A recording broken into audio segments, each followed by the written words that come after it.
ॐ भूर्भुवस्सुः तत्सवितुर्वरेण्यं भर्गो देवस्य धीमहि धियो यो नः प्रचोदयात्। सजनों,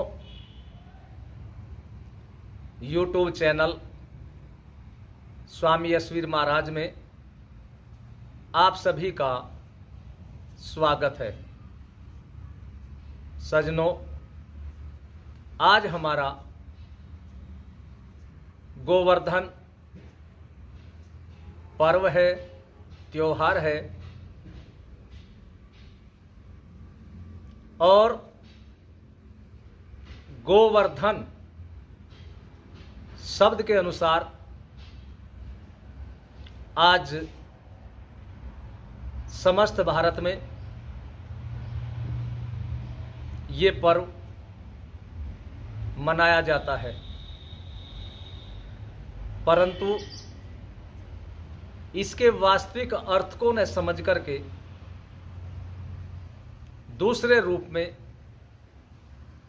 गोवर्धन पर्व को मनाने लगे।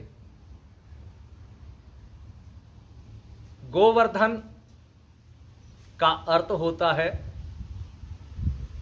गो जमा वर्धन। गो कहते हैं गौ माता को और वर्धन कहते हैं बढ़ाने को। तो गोवर्धन का अर्थ हुआ गौ माताओं की संख्या बढ़ाना। और गौ माता की संख्या कैसे बढ़ेगी? गौ माता की सेवा करने से। और भारत में जो गौ माता का कत्ल किया जाता है, उन गौ माताओं की हत्याओं को रोकने से गौ माता की संख्या में बढ़ोतरी होगी। लेकिन इस वास्तविक अर्थ की तरफ न जाकर के ये हिंदू समाज के लोग गोवर्धन के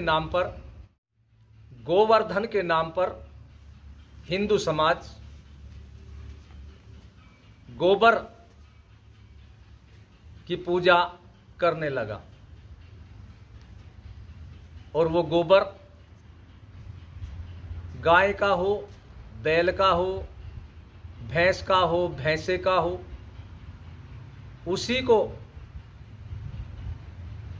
भूमि पर फैला करके और किसी मनुष्य की आकृति बना दी जाती है और उसकी पूजा करने लग जाते हैं और पूजा करके बस इतिश्री कर लेते हैं। जबकि गोवर्धन के नाम पर इस गोबर पूजा का कोई विधान नहीं है। तो इसलिए सभी देशवासी अपने वास्तविक जो पर्व है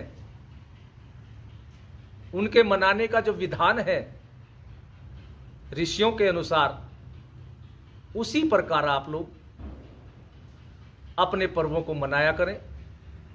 तो गोवर्धन जो पर्व है वो हमारे ऋषियों ने चलाया कि जिससे समाज के लोगों की आस्था गौ माता में बनी रहे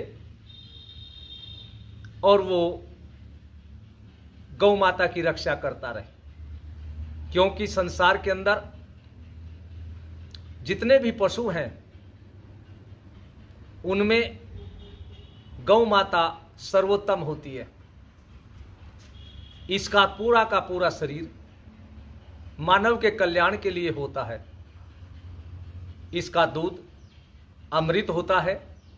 इसके दूध में स्वर्ण की मात्रा होती है और कुछ बीमारी ऐसी होती है मनुष्य को कि उस बीमारी को, उस रोग को ठीक करने के लिए स्वर्ण भस्म दी जाती है, तब जाकर के वो रोग ठीक होता है। लेकिन जिस मनुष्य को गौ माता का दूध, गौ माता का घी प्रचुर मात्रा में मिल रहा है, उसको वो रोग नहीं होगा, जिस रोग को ठीक करने के लिए स्वर्ण भस्म दी जाती है। क्यों? क्योंकि गौ माता के घी और दूध के माध्यम से उस मनुष्य के अंदर स्वर्ण की मात्रा पहले ही पहुंच चुकी है। तो इसलिए गौ माता का आप लोग वर्धन करें। और मैंने कहा कि इससे बड़े लाभ होते हैं। यदि किसी के कोई संतान न होती हो तो उनको पंचगव्य घृत सेवन के लिए दिया जाता है, और ये सारा गौ माता के द्वारा ही बनाया जाता है। यानी गौ माता का दूध, घी, मूत्र, गोबर के माध्यम से इसको बनाया जाता है। तो इसलिए गौ माता बड़ी उपयोगी पशु है। उसकी रक्षा के लिए गौवर्धन होना अनिवार्य है, अर्थात गौ की रक्षा, गौ का बढ़ाना अनिवार्य है। तो आइए आज आप लोग संकल्प करें कि इस गौवर्धन के नाम पर गोबर पूजा को छोड़ करके हम संकल्प लें कि हमें अपनी गौ माता की वृद्धि करनी है, उसकी रक्षा करनी है। यदि आप लोगों ने इस प्रकार से गोवर्धन का पर्व मनाया तो यही ऋषियों के द्वारा चलाया गया गोवर्धन का पर्व सार्थक होगा।